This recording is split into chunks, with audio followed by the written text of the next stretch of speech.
C'est vrai que quand je m'en rends compte en faisant le tour, là, il n'y a pas énormément de raisons d'optimisme quand même dans mes scénarios. Mais bon, la lucidité est toujours préférable à un optimisme forcé.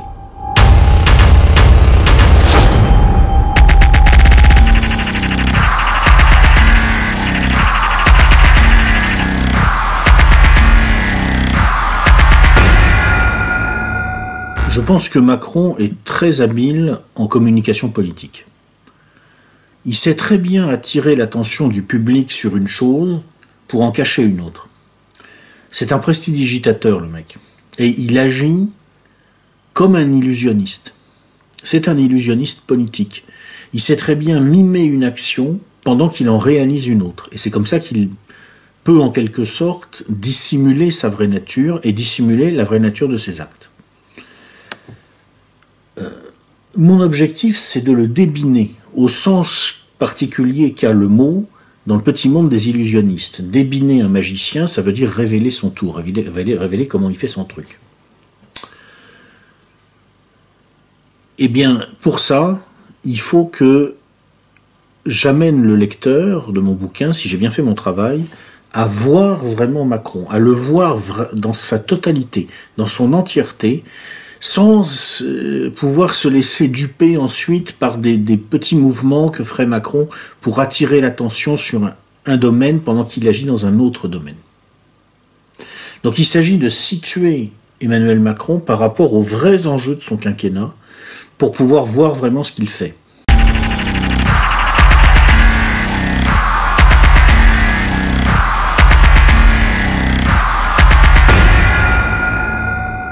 D'abord, c'est géopolitique. D'abord, l'enjeu numéro 1 est géopolitique. Et puis, il y a un autre enjeu qui est socio-économique. Il s'agit de préparer l'ajustement de la société française aux exigences de la mondialisation, telles qu'elles vont se durcir encore dans les années et les décennies qui viennent. L'enjeu géopolitique est complexe, mais il tourne beaucoup autour de la redéfinition de la construction européenne. Macron n'a pas dit clairement ce qu'il voulait faire, mais tout le monde le sait. En fait, il faut redéfinir le projet européen parce qu'en l'état, c'est une impasse. La question, c'est comment Macron va-t-il essayer de redéfinir ce projet? En aura-t-il le temps? Comment va-t-il réagir si le fossé se creuse encore entre l'Allemagne et l'anglosphère?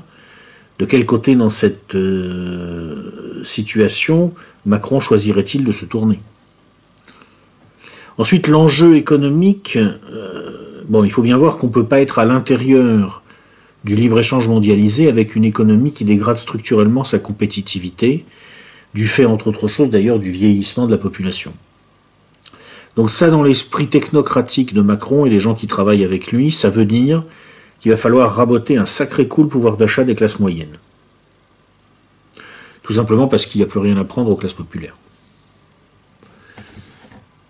Clairement, ça, ce sont les enjeux réels de fond du quinquennat Macron. Toutes les autres questions y ramènent, y compris des questions très importantes par ailleurs, comme la question migratoire, mais qui sera forcément pensée en fonction de ces enjeux géopolitiques et socio-économiques. Et c'est justement en fonction de ces enjeux-là que j'essaye de circonscrire les options de Macron en testant différents scénarios.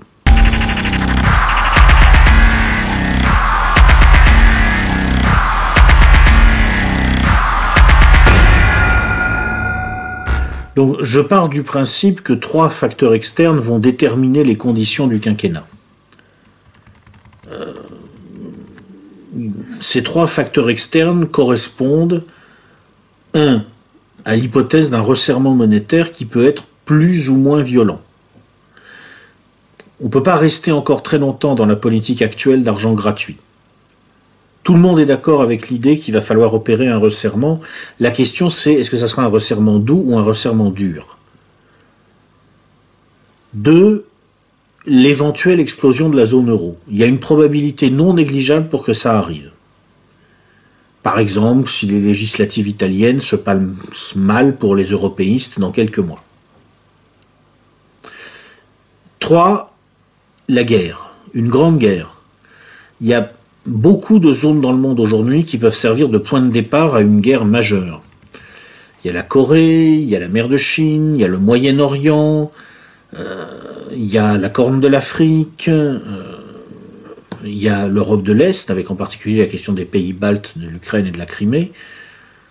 Ça peut prendre feu un peu partout. Donc la combinaison de ces trois questions, resserrement monétaire dur ou doux, explosion de l'euro ou pas, la guerre ou pas, revient en fait à combiner trois alternatives. Et ça donne 8 scénarios, 2 par 2 par 2.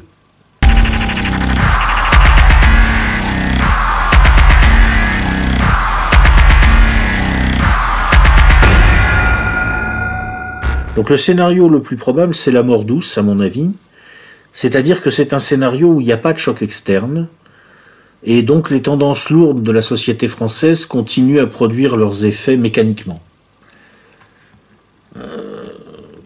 Donc j'imagine un scénario dans ce cadre-là, parmi, il faut le dire quand même, des milliers de variantes possibles, bien sûr, mais finalement je crois que toutes ces variantes reviennent dans ce cas-là à peu près au même résultat. Le schéma général, c'est qu'à la fin, la politique de Macron peut être conduite jusqu'en 2022 et au-delà, car Macron ou un clone peut être réélu en 2022, et il peut se maintenir longtemps en s'appuyant tout simplement sur un électorat de bourgeois blancs vieux qui veulent mourir dans leur lit et auquel on agrégera divers électorats communautaires dans la mesure où on arrivera à les recruter.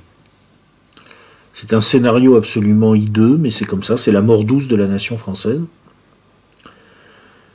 Cela étant, la bonne nouvelle d'une certaine façon, c'est que même si c'est le scénario le plus probable, je ne crois pas que sa probabilité soit écrasante. Je l'évalue de l'ordre de 50% ou même un peu moins. Parce que je crois qu'il y a quand même une bonne chance pour qu'il y ait un choc majeur externe d'ici 2022. Moi, je pense qu'il y a plus d'une chance sur deux pour que soit il y a un grand krach économique, soit l'euro explose, soit il y a une guerre. Je pense que le quinquennat Macron, en fait, a moins d'une chance sur deux d'être un long fleuve tranquille vers la mort douce.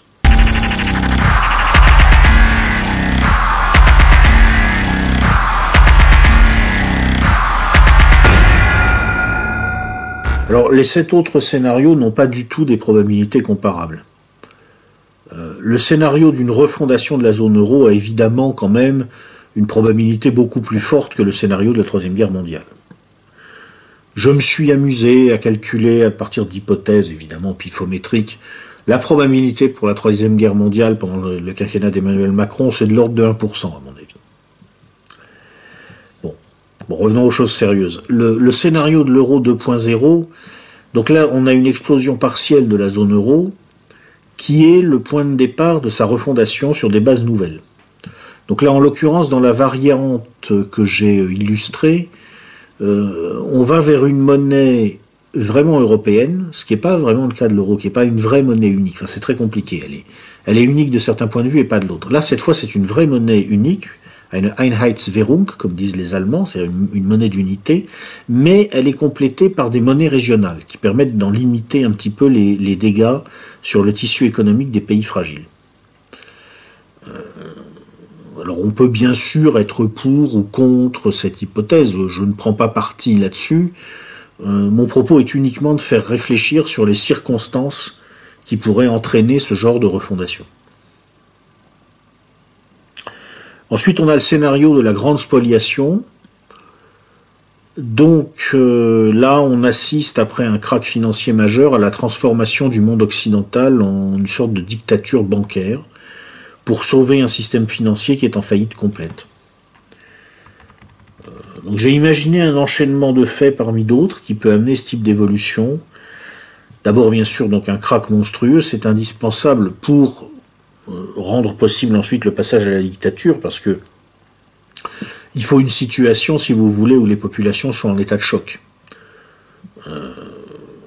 Ensuite, un coup d'État du complexe militaro-industriel aux États-Unis, et par contagion, la transformation, par exemple en France, de la République macroniste en un État, un régime hypocritement autoritaire et policier.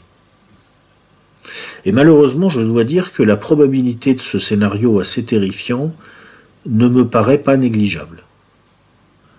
Je crois que je l'ai évalué pifométriquement à 1 chance sur 10. On a un autre scénario qui a une probabilité pas très éloignée de celle-là et qui par contre est très sympa, c'est ce que j'ai appelé le printemps italien. Donc là on est dans un scénario où le mouvement 5 étoiles prend le pouvoir en Italie et ça fait exploser la zone euro.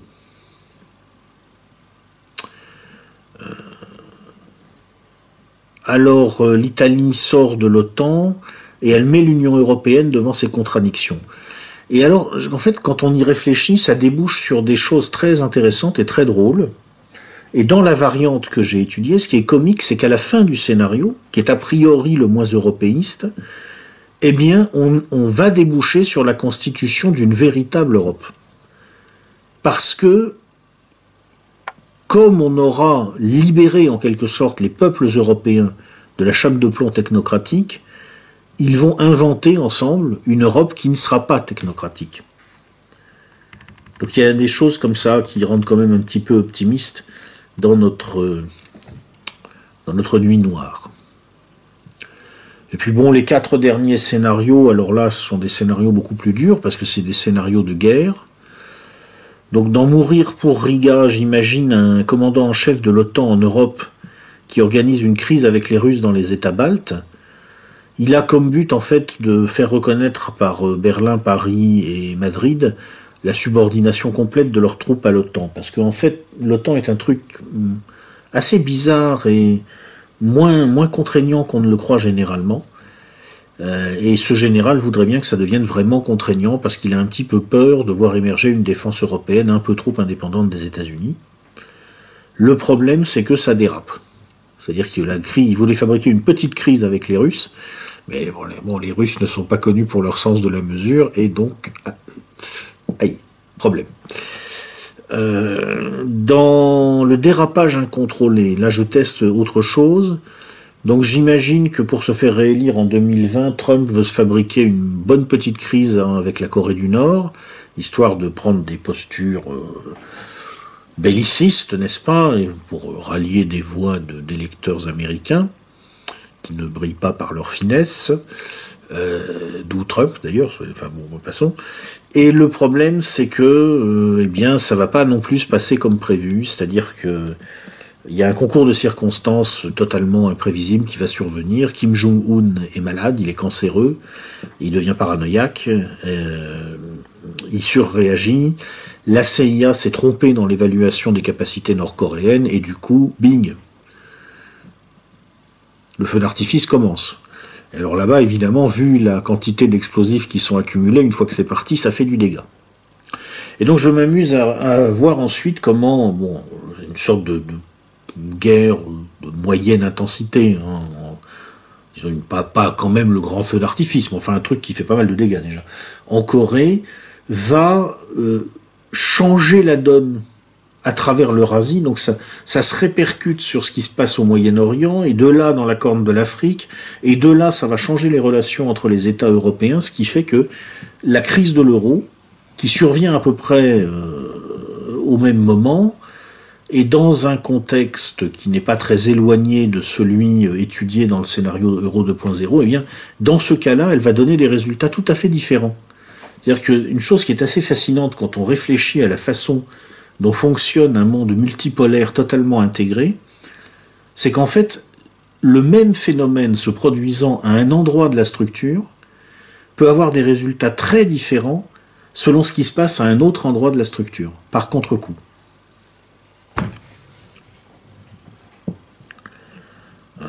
Dans la découverte de l'Europe, alors ça je dirais c'est un peu le scénario hommage à Guillaume Faye, c'est la convergence des catastrophes. Donc on imagine la conjonction d'un effondrement financier et d'une grande anomalie climatique, ce qui peut arriver. Donc les stocks de céréales plongent, il y a une grande famine dans les pays fragiles, et on se retrouve avec un phénomène migratoire comparable dans sa nature à celui de 2015, mais en 10, 20, 30, 50 fois plus grand. C'est-à-dire que c'est pas 2 millions de migrants qui frappent à la porte, c'est 100 millions. Et là, on regarde un petit peu ce qui se passe en Europe, comment ça réagit politiquement, et évidemment, là, il se passe des choses. puisque si avec 2 millions de migrants, vous avez Alternative für Deutschland au Bundestag, avec 100 millions de migrants, on peut se demander ce qui va se passer. Et puis enfin, il y a un dernier scénario qui est esquissé, parce que c'est quand même un scénario assez improbable. Donc c'est la Troisième Guerre mondiale. Alors là, on est dans un monde qui explose sous nos yeux. Il y a une multiplication des conflits un peu partout qui font que, si vous voulez, le grand règlement de compte planétaire devient une option envisageable pour des dirigeants dépassés par les événements. Et ça va se produire à la suite d'un coup d'État néo-nazi à Kiev, qui va déboucher sur une intensification incontrôlable du conflit du Donbass, une intervention russe, une surréaction de l'OTAN, et à partir de là, bing, c'est parti.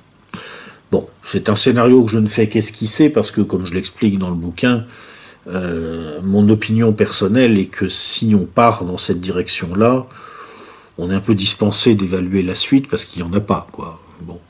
Mais on peut quand même s'amuser à imaginer comment ça pourrait se produire, histoire de se faire peur. Voilà, on a fait le tour.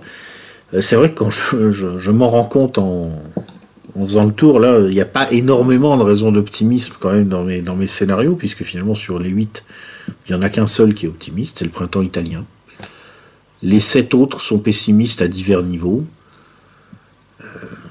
Mais bon, il y a quand même des lueurs d'espérance dans cette nuit noire. Et puis, je crois que la lucidité est toujours préférable à un optimisme forcé.